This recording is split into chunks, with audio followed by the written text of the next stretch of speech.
Colonel Rob Maness has a lifelong record of providing dedicated service to this nation. Having worked his way up from the enlisted ranks to full colonel, he served our country for more than 32 years. He has served as a bomber squadron commander, bomb disposal technician, Joint Chiefs of Staff Operations Officer, assisted the National Security Team with the campaign plan for the global war on terrorism. He authored the first theater nuclear war plan and served as the Vice Commander of America's largest airborne intelligence wing. Colonel Rob Maness is a true American hero.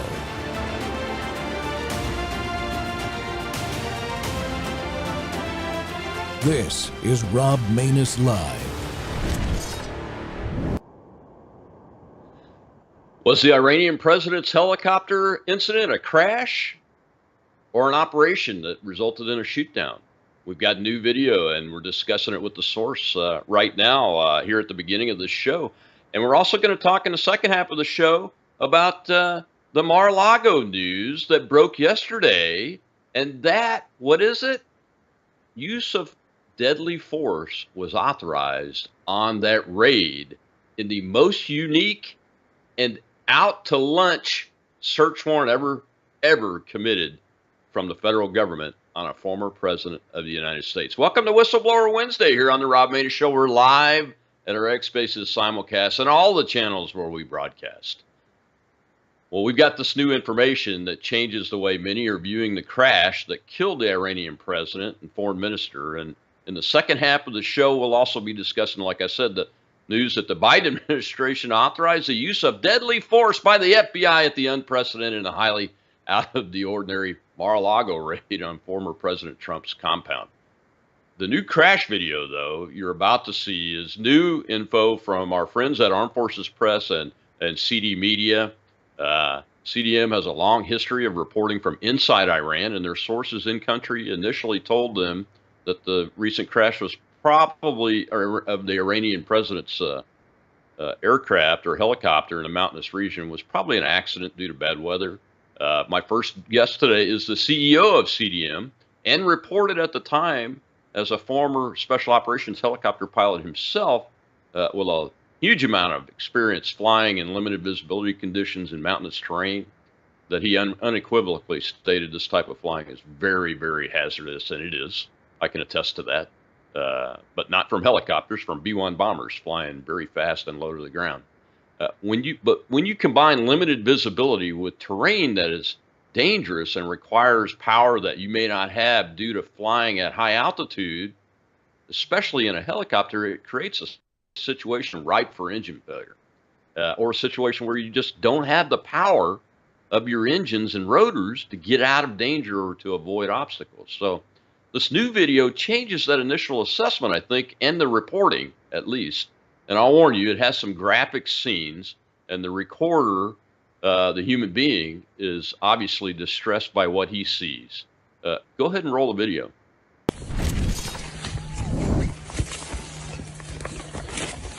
يا حسين يا حسين ما شخصی میبوداده يا حسين چک باجت بوداده گرم برا گرم üstte gelin üstte gelin üstte Hacı ağa Hacı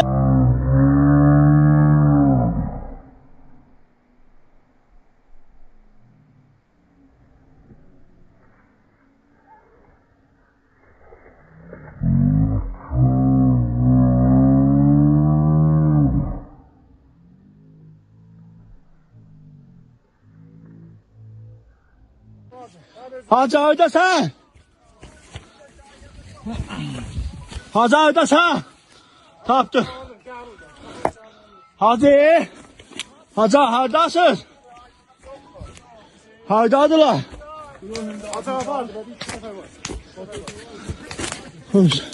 Guru imdad. Bu İslam heyeti motor savarit. Eyvah.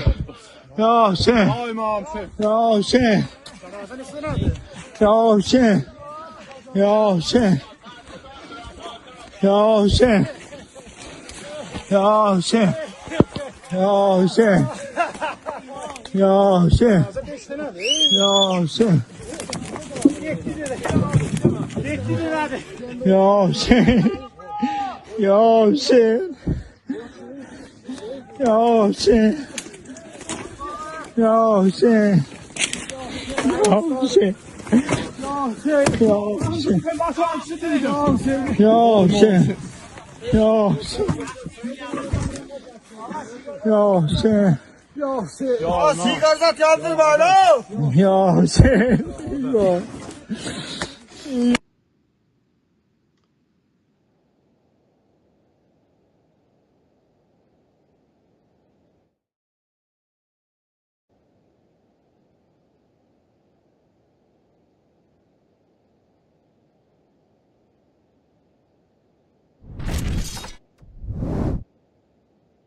Well, as I mentioned, L. Todd Wood, the CEO of CDM Media, whose outlet Armed Forces Press is my guest today. Todd, welcome back to the Rob Maness Show.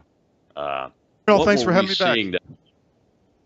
What were we seeing that was critically new information in that video? And folks, that video, I wanted to show the whole thing because it's important for us human beings to understand there are human beings that gather information, that get it to people like Todd, who gives me the opportunity to talk about it and get the facts out. So we respect them and what they were going through over there.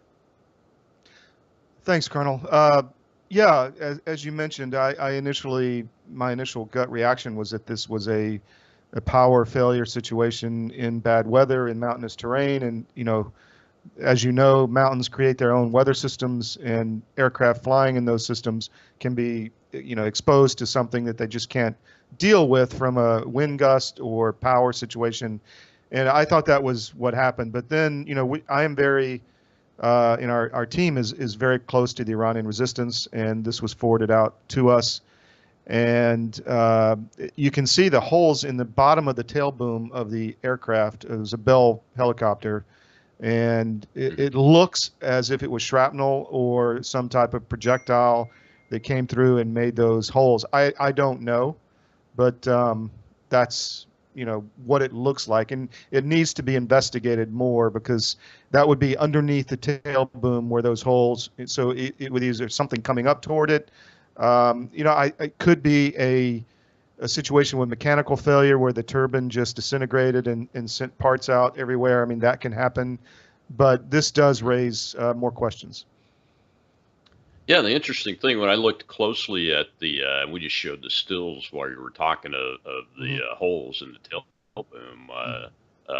As you mentioned, they're on the bottom of the tail boom, but the holes, the ones you get, the larger ones, look like they don't look like they're rips. They look like something has been pushed into the sheet metal, and so the hole is down into toward the frame of the airplane. So yes, it's having done several aircraft crash investigations, it doesn't look on the surface to be part shredding, is what I would call it, when the engine lets go, because of the direction it would have to be coming from, which would be from the earth, from the surface side, if the aircraft was upright. So it really creates a lot of questions. And my initial thing was the same as yours, without talking to anybody over there, was like, well, it's probably an accident because of the terrain, the weather. It's a helicopter. That's why I don't fly helicopters. I flew fixed wing airplanes that flew very fast, low to the ground. They generate more lift. Well, we're paranoid individuals in general. We're always wondering what's going to go wrong. So Yeah. So what are your thoughts on what you've seen in the video, from a technical perspective? Do you share what I'm seeing, or how do you? Yes, I mean, my initial gut reaction was that there's some type of projectile that came up through the tail boom, and you could almost make the case that it looked like it was dancing across. So it could be a large caliber weapon. It could be some type of warhead that exploded nearby and sprayed something out. That's what it looks like to me. But again, not being on the scene, I don't want to make claims. This evidence needs to be out there, and people need to look at other alternatives as to what actually happened, because this just opens up a lot of questions. You know, as a helicopter guy, I'm always thinking, you know, turbines, as you mentioned, or hydraulic lines that blew, or something that could shred material like that. But it does look like the projectiles came in from the bottom. Yeah, and this terrain was very, very high. So from a helicopter flight perspective, I mean, it's very tricky maintaining control at these high altitudes where you're low above the terrain. You got bad weather, but the thinness of the air really, I think, has a larger effect on a helicopter rotor, which is what's creating lift, supposedly, according to you guys. Anyway. Well, yes, I mean, I can understand why it's paranoid. I flew a lot in Alaska, search and rescue, and when you get in these mountains, I mean, the helicopter has a limited amount of power, right? And that limit is dependent on your altitude, the temperature, moisture in the air, a lot of, you know, how close you are to the ground, because ground effect gives you more lift. But if you're up in, say, a ravine, I mean, there's a pass in Alaska called Rainy Pass, which takes you out of the Chugach mountain range from Anchorage into the interior of Alaska, and it's several miles long through the mountains, and it's windy like an S, and literally all over that pass along the edges are hundreds of aircraft crashes from, you know, 200 years worth. And so this immediately is what I thought. Okay, he got in a situation, he didn't have enough power to get out of it, and he you know, we called it a hard landing or controlled crash. I mean, that, or you just lose power and you're going down and you can't do anything about it, and you have no ejection seat. But this video opens a lot of other can of worms. Yeah, it does. I mean, it just bears, you know, it just shows the reality that you have to investigate these things in a serious way. You know, well, Todd, we've got the live audience up and we've got a hand up over there. Let's go ahead and take the question before we hit the break. But when I come back from the break, I want to talk to you about the Iranian resistance and Sure. some other things that have been going on with the UN and stuff on this issue. Go ahead, Rob. Sofa King, go ahead. Thank you, Rob. Thank you, Todd, and thank you, Colonel. I just want to know, Todd, if you have had an opportunity to look at the other anomalous circumstances, like the CIRA database, so that people can confirm that it was as thick fog as what they were reporting. All that weather data is gone for May 19th. That was reported earlier today that I saw. I don't know if you had an opportunity to see that. No, I haven't, and there's been other rumors that this was, you know, a different crash site or whatever. What I can say, and I can't confirm or deny anything, what I can say is that my sources are very good, and they would not have sent that to me if they thought it was fake. So I think the video is real, and people need to, you know, come to the conclusions that they want to based on the video. Yeah, I wanted to ask you about your sources because of the issues with what you just talked about, what Sofa King just asked about. You know, it's a wonder that people get involved in what's called conspiracy theories because things happen. There are no such things as coincidence, in my opinion. But your sources, I mean, you've been working with these folks inside Iran for a long, long time, right? So your knowledge of their veracity, their reliability really is pretty extensive, right? Yes, and not just me. Other parts of the U.S. military have been, you know, in touch with these people since the Iraq War.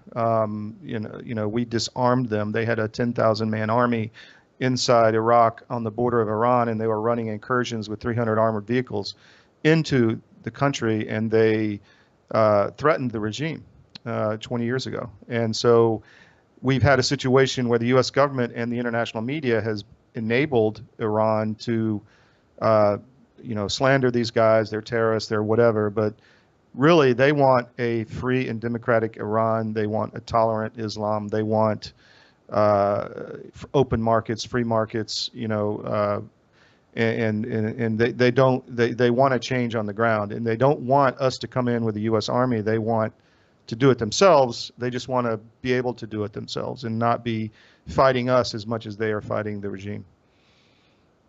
Yeah, that's pretty much my experience with the folks that are not in the country that are part of the effort there. That's what they Hmm. want. They just want an Hmm. opportunity to be able to do what they needed to do to create a free Iran and Hmm. not do away with things, but make it free so there's no Hmm. more oppression and all that. Speaking of oppression and tyranny, Hmm. the butcher of Tehran, the UN put their flag at half staff yesterday for him and had a moment of silence. And we'll talk about that when we come back from this break, Todd. We'll be right back on the Rob Maness Show.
I'm excited to announce we're having a huge MyPillow spring sale. And here's a few examples.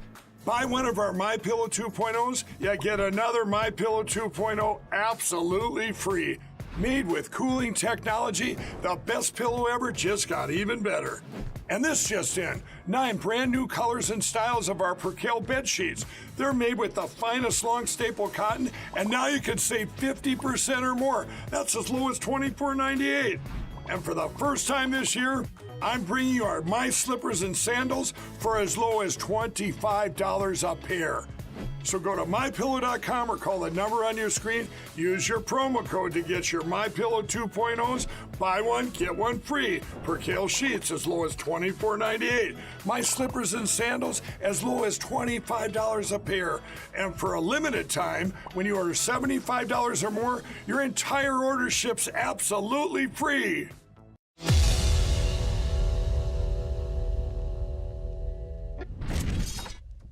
Just this morning, you held a moment of silence to commemorate the mass murdering president of Iran.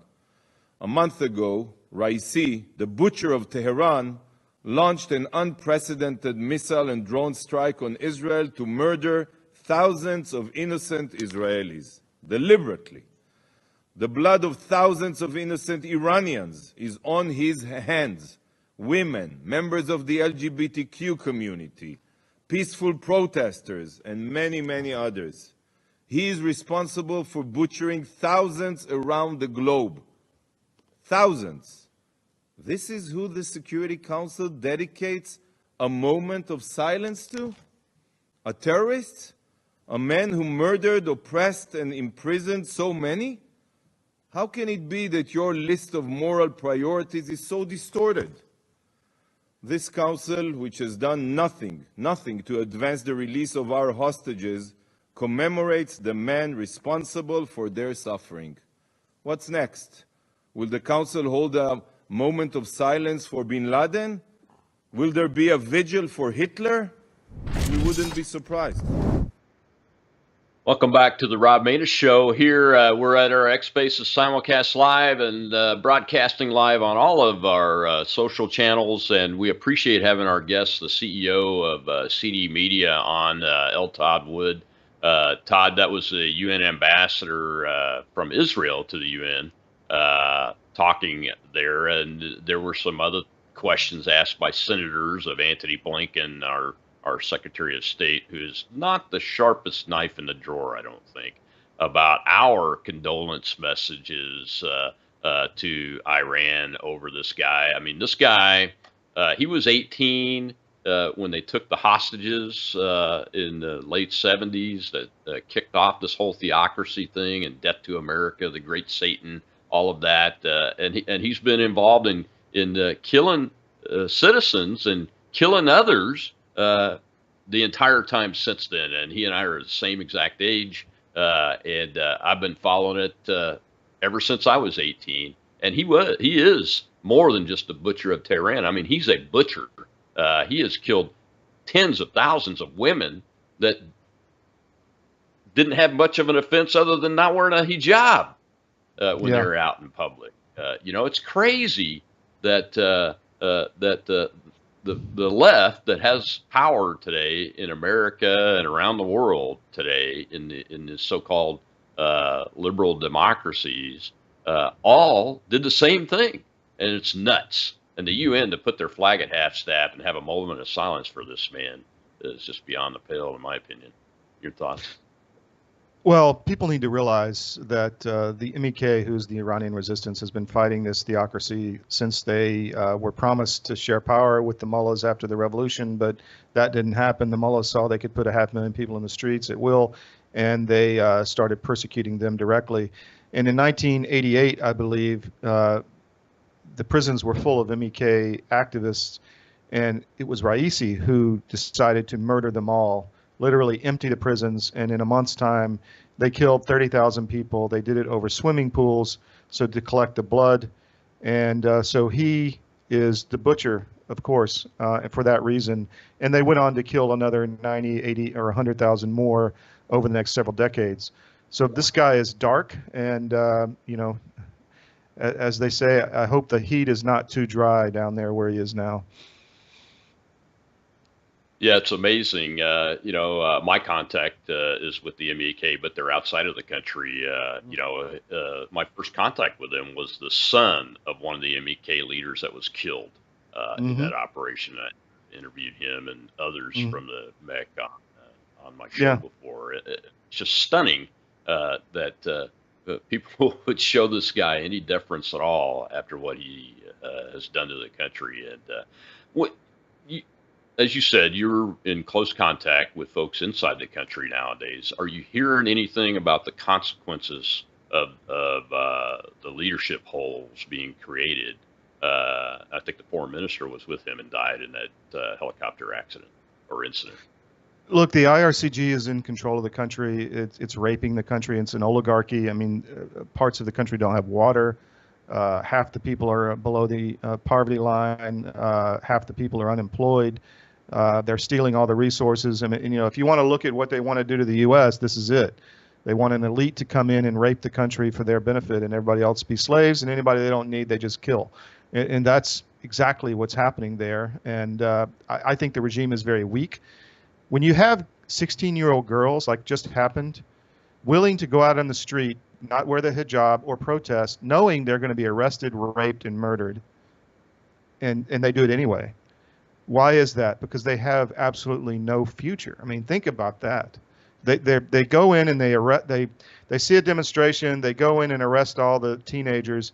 They kill them all and then put their bodies in the paper to, if you know these kids, come get the body. I mean, it's horrific what's happening there, and I think the regime is very weak, and this is going to only add to that. Yeah, and Raisi is also well known for killing gay people and hanging them from cranes in the middle of the night and letting them hang there for days.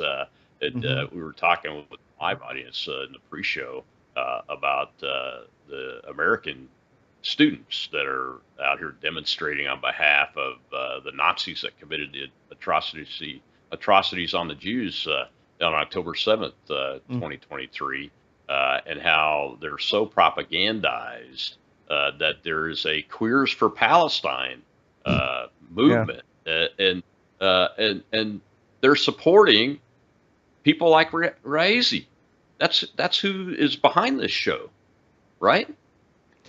Yeah, no, it's a clown show. They have absolutely no idea what they're talking about. And let me do a quick plug. I wrote this book recently, Paying the Price: The Untold Story of the Iranian Resistance. If you want to know what's going on, check the book out. It's available anywhere. I interviewed all of the survivors of the '88 massacre at their camp in Albania. I was the first one in the camp, first journalist, American journalist. I spent time with them in Paris and elsewhere. So just thought I'd throw that out there. Thanks, Rob. Yeah, so you've been with them in these locations that I know about the locations. I told the last time I talked to those guys, I said, hey, when am I going to get my invitation to come see you guys? Because it's kind of an invitation only thing. Well, Todd, appreciate you coming on today. We had some breaking news before I came on the show. I wanted to see if you'd heard anything or gotten any reporting on it, and that the RNC, the Republican National Committee's headquarters, had been shut down, and a hazmat team had been brought in because of reporting on some vials of blood that showed up there. Have you heard that reporting yet? No, but we're breaking stories, especially in Georgia, left and right on the RNC. We did a big blowout with Michael Watley yesterday. You can find that on the GeorgiaRecord.com and on the Georgia Show. And look, I mean, the RNC is still not supporting Trump. The people in there, they've hired all the people they allegedly fired back, or 90% of them, and they've got real problems. And we're going to continue to expose that. Well, I think we do. I mean, your outlet, Laura Loomer, works on that.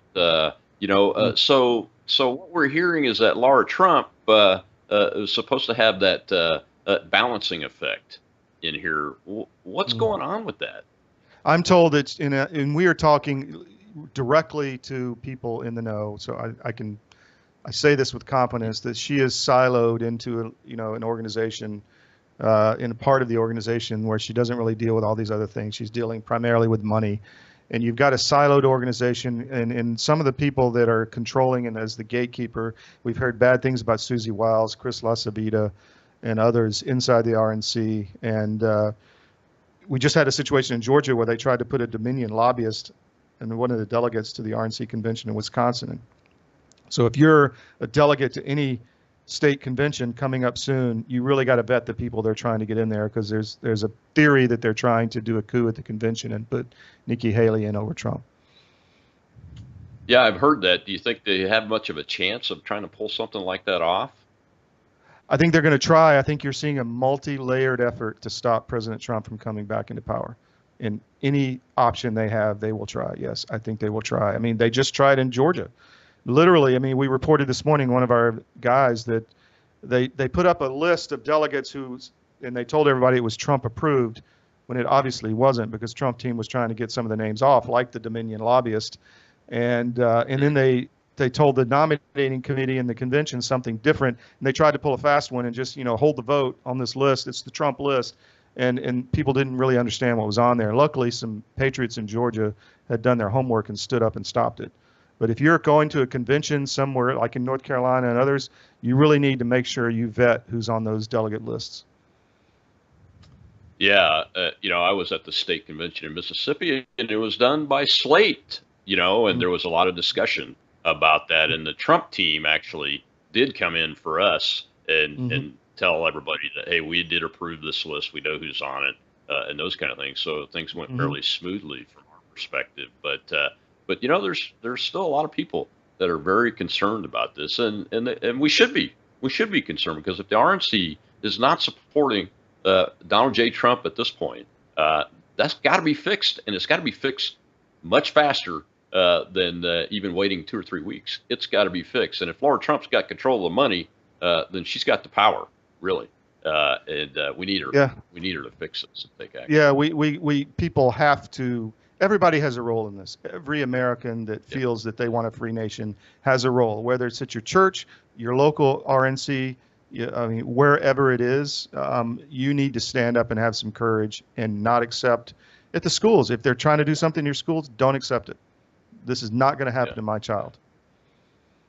Exactly right. Well, Todd Wood, appreciate you coming on, the CEO of CD Media. Coming up next, we've got Will Chamberlain from the Article 3 Project. He's their senior counsel. We're going to talk about this authorization to use deadly force in the Mar-a-Lago raid.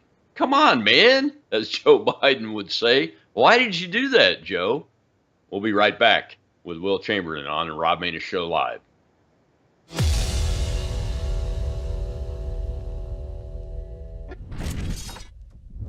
Glutathione, I'm so excited that we have a fantastic delivery system for it, because glutathione is the master detoxifier and master antioxidant. Glutathione's like oxygen. Okay. You will die in 3 to 7 minutes if you don't get glutathione. Wow. And at 3 to 7 minutes. And we have a way now to get the whole glutathione in your cells in about 90 seconds without using a glutathione IV. It is the most important molecule in your body. Glutathione helps your brain, your liver.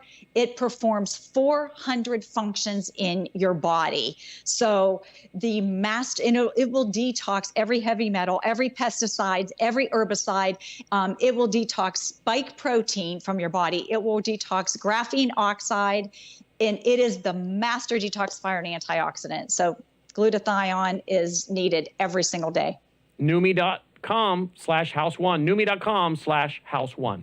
Experts say that Russian hackers found a way to hack our utilities, and the hackers may still be in there, waiting to strike. Go after their power, go after their water, and you can bring a nation to its knees. They're identifying targets, they're positioning malware so they could pull the trigger when they wanted to. Experts see the intrusion as a possible precursor to an unprecedented Russian cyber attack that could, in the event of war, devastate the U.S. We know that China has been hacking everything they can and stealing our intellectual property. They want to take down America's economy. They want to take down our morale. They understand that if they can destroy our economy, they can destroy our future. We're at war.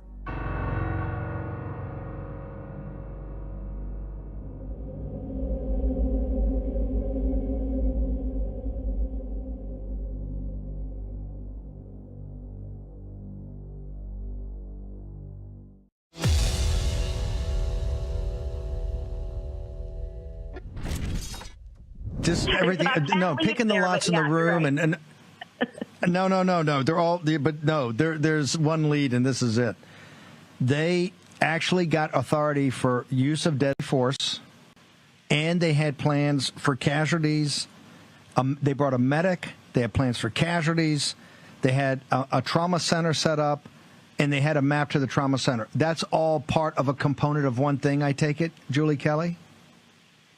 Correct. This is part of the plan to conduct the 9-hour raid, armed raid of Mar-a-Lago. And I know some other people are extrapolating that this was a plan to harm the former president or someone at Mar-a-Lago, staff, God forbid his family. I'm not so sure that that is where this leads. But it's not hard I think it. By the way, hang on. Why? When you said deadly force against a former president of the United States who just had an election stolen from him yesterday, year before. Hang on for 1 second. The attempted assassination of President Donald J. Trump. Is it not? Is it not? Is it not? Welcome back to the Rob Maness Show. We're live on our X Spaces simulcast and all of my broadcast locations today. And we're talking about that issue right there. The great Julie Kelly's breaking information that was unredacted from the search warrant and the operations plan that went along with it that the FBI used and that Attorney General Garland, I believe, personally signed off on. And we'll show the proof of that during this show. And we're talking with Will Chamberlain, the senior counsel for the Article 3 project. You all are familiar with Article 3 project. Mike Davis has been on this show several times to talk about the lawfare going on against President Donald J. Trump and how it's destroying the judicial and the legal system in the United States. Will, welcome to the Rob Maness Show for the first time. Good to be with you, Rob. Hey, man, as a military commander with court-martial authority, I signed off on search warrants before. I've signed off on use of deadly force policy during searches before in that context. I have not done that on the federal system and everything. But my goodness, I mean, my view is that some people are saying this is boilerplate. Didn't look like it was all boilerplate to me, but if it was, I mean, my view is it's just extremely poor judgment because this is a very unique, first of its kind, only of its kind circumstance, right?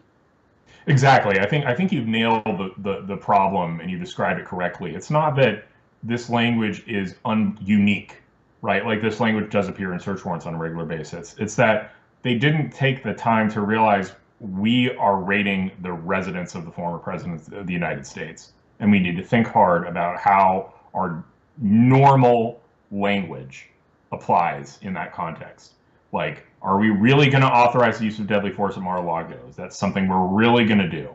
And then that also should have given them a double take to think, like, is this the only way we really can get these documents? I think Shipwreck Crew does a really good job of outlining that this is yet another reason why it was so appalling to go for the warrant in the first place. This is not the only way they could have gotten these documents. They could have done it via subpoena. They could have continued to use the grand jury. Oh, absolutely. And it just opened it up. You heard Steve Bannon there, and he's not alone in this. Was this an assassination attempt on the president, or an attempt to get somebody else? I mean, it's just the poor judgment part of this is in the extreme. It's almost as if they don't want to acknowledge that the man was actually president of the United States, and that they're required to protect him. I mean, this document talks about engaging the Secret Service protection detail, engaging the POTUS, the former president of the United States, if he shows up. So I've heard the argument that, well, he wasn't even scheduled to be there. They know that and all that. But when you look at the actual writing in the plan, they had a contingency laid out if he did show up, and how to deal with the Secret Service protection team. Well, there's a law that says that U.S. government personnel are required to protect the former president and their immediate family from kidnapping, attempted assassination, etc. How do you reconcile that craziness? I mean, I think it fits part of a consistent theme that goes throughout all of the Trump prosecutions, that theme being they don't care that he was the former president, and they're not adjusting their approach because of that. And they're wrong for failing to adjust their approach. I mean, think about the presidential immunity issue. They've just been unbelievably flippant about the consequences of prosecuting a former president for his acts in office. They just went ahead and did it and said, oh, it would be fine. And I mean, and then they thought, oh, we can just rush this before the election. It's like, no, you're actually coming up with, we've never done this before in our history. And the scope of presidential liability for presidents really affects how the entire executive branch functions. And the idea that this novel question wouldn't require a lot of thought and judgment and discretion, it's ridiculous. I mean, especially in this specific case, I've dealt with every classification level, compartmented programs, even unacknowledged programs, which are so secret you can't acknowledge them. I'm very familiar with the rules and the law. And who can do what. When you're a president of the United States, you are the ultimate classification and declassification authority, and you have no requirement to follow an administrative process written down by your subordinates, none whatsoever. Right. So if he personally picked up the boxes and took them with him, he was still president of the United States when the airplane left Washington, D.C. And if those packages were on that aircraft, or they had already departed before the oath of office was taken by the next guy, he had all of that power. And to bring a case like this, I mean, it's just so full of holes. And I've seen legal folks, and look, I'm not an attorney. I've just done this stuff for 30 plus years, and I know it because I didn't want to go to jail. Right. But I've seen a lot of attorneys say this is their best shot at getting him. And et cetera. Why are they saying that? I guess is my question to you in the context of what we're hearing about today. And I know we're going to get more unredacted information out of these motions and those kind of things. So it's very top of the mind for folks like me who have dealt with classified before and know what the president's power is. I think the reason people would assess the Mar-a-Lago documents case as having the highest chance of leading to a conviction is because it's the least novel legal theory, is the way to think about it. So think about how wild and unprecedented the theory in New York is, and think about the same thing for the January 6th cases, this sort of vague conspiracy against rights statute. And then you compare that to the allegations in the Mar-a-Lago case. The allegations are actually things that you see in other cases, like kind of obstruction of justice, and the sort of alleged facts there are that President Trump directed somebody to delete some video that was under subpoena. I mean, the court system in general has dealt with deleting evidence under subpoena or destroying evidence under subpoena very, very regularly over a long period of time. So given that those are the allegations, you think to yourself, okay, this has the highest probability of success because they're not going wildly out on a limb with the legal theory in and of itself. So that's why I would assess that that's true.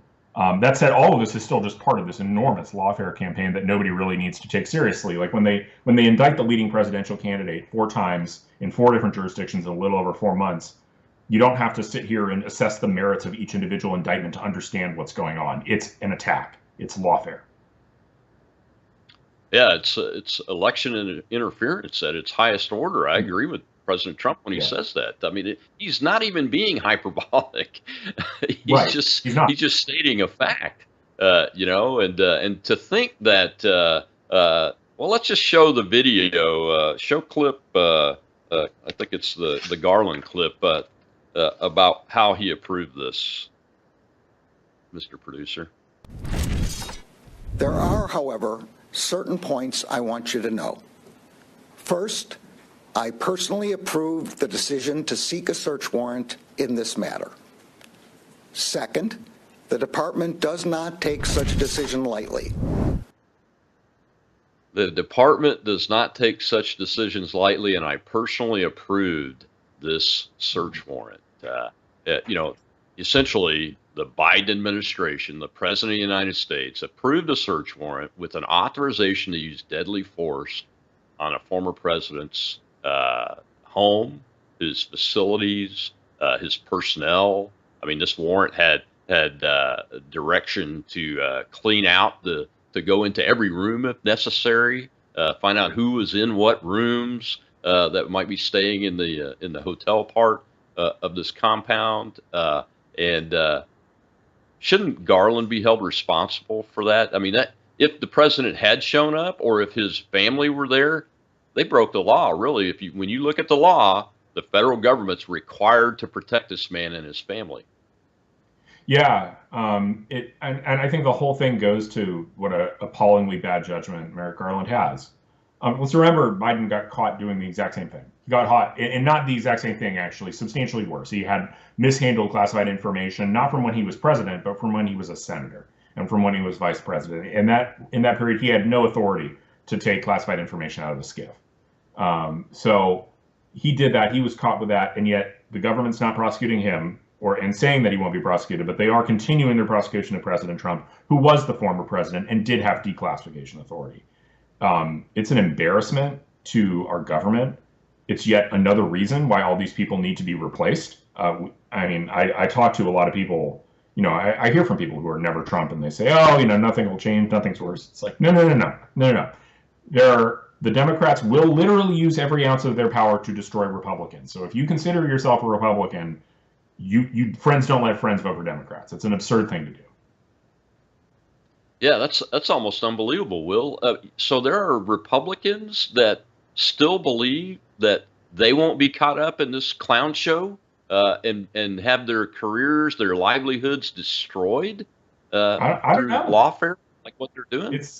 I don't understand. I'm not sure I understand their thought process. I feel like some of them are still very, very angry about the primary or something, where it's like, okay, well, the primary election's over, guys, and now it's it's our party versus their party. I think President Trump will do a fine job in his second term, but the election isn't just about who sits in the Oval Office behind the Resolute desk.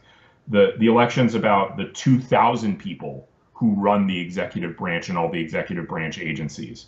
And that includes DOJ, that includes FBI, that make all the hiring decisions, that impose all the policies internally, that make all the decisions that require discretion.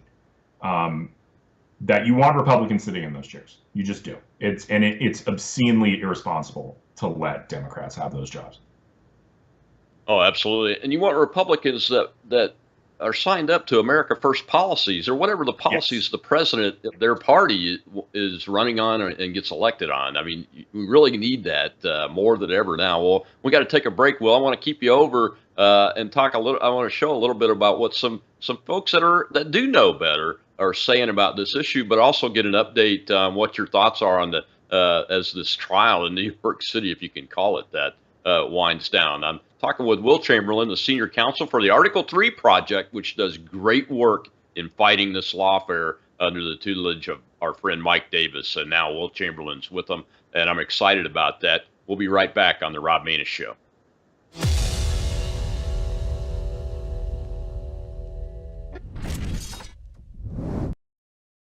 Consumers often ask, what should I expect when I take the Bella Grace elixir? And the answer's varied. It really depends on what your health and wellness needs are. I would consider this as your foundational core product for a whole range of health and wellness issues. Let me give you a few examples. If you're a little bit older and you have some joint health issues, some problems with mobility and discomfort, the elixir is going to be your best friend.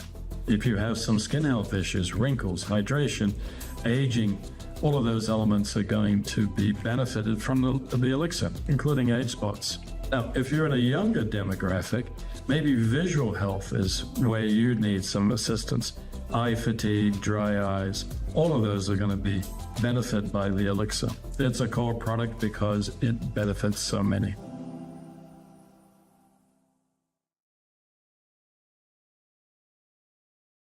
A lot of people are having great success with a weight management program with Bella Trim, but it's just a tool. In terms of ingredients, Chromex or chromium picolinate improves the actions of insulin, so you have better glucose management, and in addition, it promotes fat utilization. Fat utilization or fat burning is also a feature of metabolite, which are two botanicals that stimulate a switch called AMP kinase. And so you tend to burn fat, reduce belly fat or visceral fat. Who doesn't want that? Metabolite has the ability to stimulate satiety or reduce those cravings. That's really very, very important. And it does that by raising GLP-1 levels. In addition, we've addressed the microbiome by using prebiotics. Healthier microbiome, better weight management.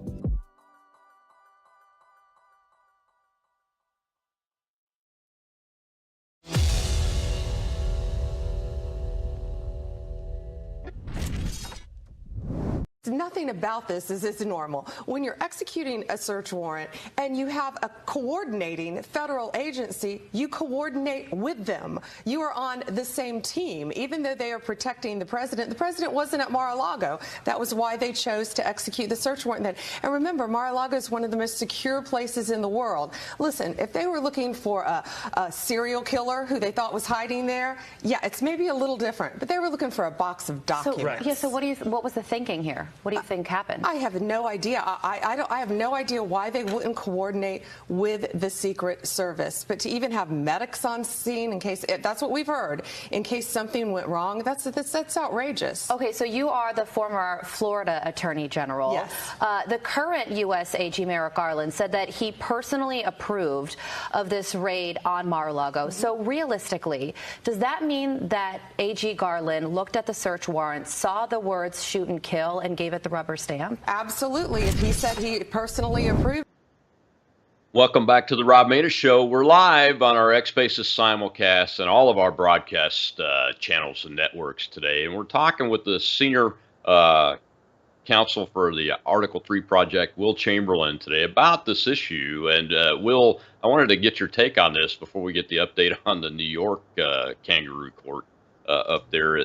You know, that was Pam Bondi, the former Attorney General of Florida. Yes, she's a pro-Trump person. I get it. I've endorsed him myself, but still, it's not normal, is what she said. Dan Bongino, who served as a federal agent and in various levels of law enforcement, actually taught federal search warrant procedure before. This is not normal. Judge Janine, this is not normal. When you have people like that, and then you have some of the former feds like Schiff, Shipwrecked, saying, hey, this is just boilerplate, it's standard operating procedure. Why are we seeing such a disconnect between folks that are professionals that have worked this system? I wanted to get your take on that to maybe help our viewers understand what the heck's going on.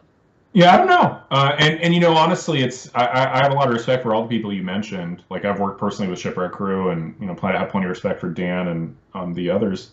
So I don't really know. You know, I'd have to do my own like work to really get a sense of how regular this sort of thing is. But I think the right move is to just take it to a higher level. Like, it's not that whatever, like, whether this language was extremely standard or a little unique or whatever.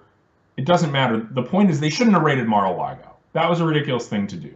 It's a ridiculous thing because you're bringing federal agents in to raid a property, and it's the property of the former president of the United States, and it's over documents that he had some right to, and that, like, whatever dispute you had over them could have been resolved through normal, you know, through less aggressive means, right? And yet you're sending police in there, agents in there, like he's some drug dealer. It's ridiculous.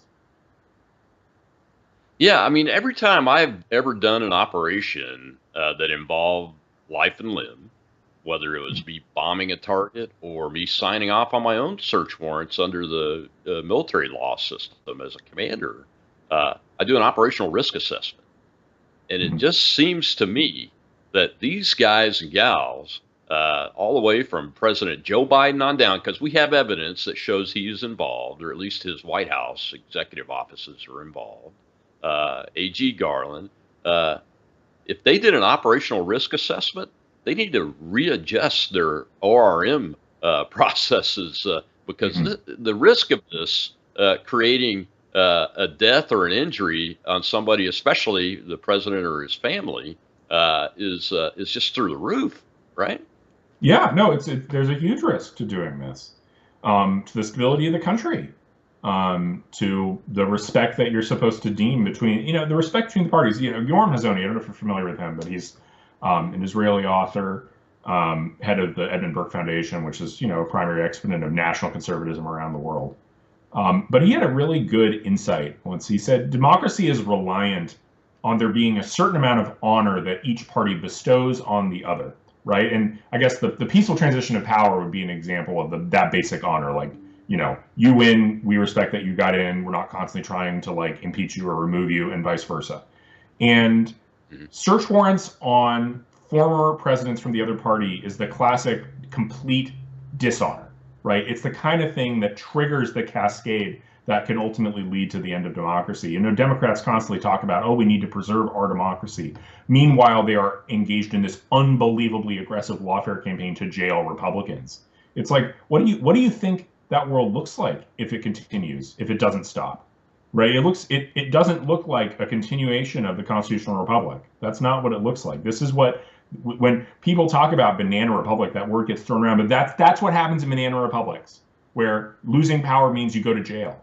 And, like, I think we're headed that way. And I will say this, we can't unilaterally disarm, right? If Democrats will absolutely have to pay a price for this, next time around. And when President Trump gets back into office, there will need to be indictments of Democrats. They will need to feel their pain of their own rules. I hope that eventually we can get to a settlement where we stop doing this. But Democrats have to understand what the pain of these rules. They never, ever do. I mean, think about the independent counsel. They were so happy about independent counsels until Bill Clinton was subject to one. And all of a sudden they're like, oh man, these independent counsels, they're not great. Yeah. Right? They're so high on lawfare against their political opponents. They need to understand what lawfare feels like coming the other direction before they'll ever be willing to come to a settlement and bury the hatchet. Yeah, in the nuclear world, we call that mutual assured destruction. It did work. It's a terrible thought, you know, but it did work because it puts in your adversary's mind constantly in every minute of every day that if they're going to make a decision to use a nuclear weapon, the risk is too high. And so I've been advocating for a legal mutual assured destruction policy from the Republican side for quite some time now, because I mean, this is when you just look at this New York trial in this courtroom up there, Will, I wanted to get your update on it. That haven't seen the last week and then the whole 4 weeks of this clown show. That is that is the preeminent reason why I'm so concerned, and average citizens like me, we're just highly concerned that we're watching a train wreck that results in the destruction of the republic, the constitutional republic, that the people that are in these rooms are all sworn to support and defend. Yeah, I think the New York trial is a disgrace. It's a disgrace for a variety of reasons. I mean, the fact that you're relying on Michael Cohen as your star witness, a disbarred perjurer, person who breached his duty of loyalty to his client and sold his client's confidences, repeated, and this is a funny thing. I even just realized this today. Michael Cohen's testimony, which you're supposed to believe, is that Donald Trump was such a micromanager that he was aware of every single detail of this transaction, this alleged transaction with Stormy Daniels. And yet Michael Cohen also admitted on the stand to embezzling $60,000 out of this very transaction, right? So you're embezzling from a micromanager? Really? That's your testimony? Like, maybe the real truth here is the obvious truth, which is Donald Trump was not micromanaging every single transaction in the sub six-figure range, and that therefore there is no way there was a crime here. Yeah, I mean, in criminal law, don't you have to demonstrate to a jury what's it called, mens rea, the mindset of conducting a crime, committing a crime in the trial? Isn't that a requirement in criminal law? Yeah, and it's even more complicated in this specific trial because this should have been charged as a misdemeanor if it were going to be charged at all, but the statute of limitation would have barred that, so they had to make it a felony. To make it a felony, they had to say that the falsification of business records was in service of another crime, which means that Donald Trump's intent has to be both that he knew that he was trying to falsify business record and that he was doing so to commit a federal election law violation. So you have to prove both of those intent elements, that both of those things were in Trump's mind. And the only testimony they have for any of that is Michael Cohen, who, of course, is perfectly willing to lie on the stand to achieve his personal goals, which include President Trump's incarceration.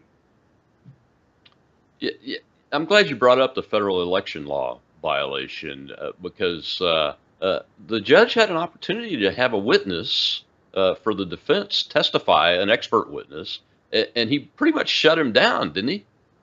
Yeah, I mean, and that's a mistake that's pretty common in complicated cases like this, because the normal circumstance is that the judge is the expert on the law and gives the law to the jury, so they don't need expert witness testimony on the law.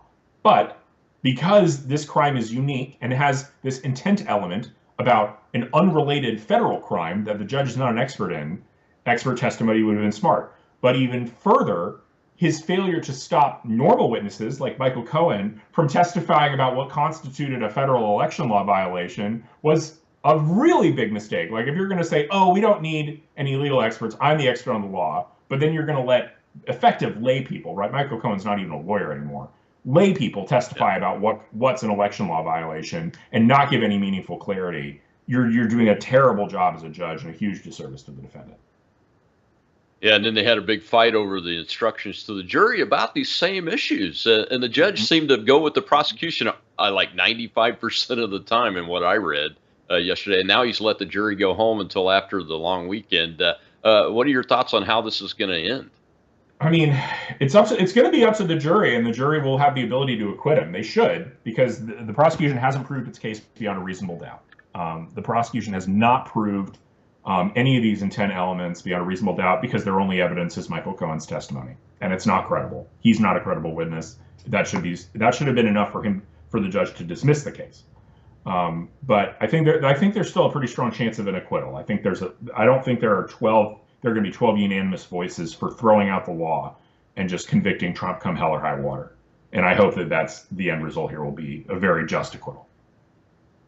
Yeah, it'll be interesting to see what the two lawyers do, because eventually we'll find out. Well, Will, thank you so much for coming on, especially short notice, the show today. Our audience is very interested in this. They're following it very closely, and I appreciate you guys' work. And folks find you on social media. What are your coordinates?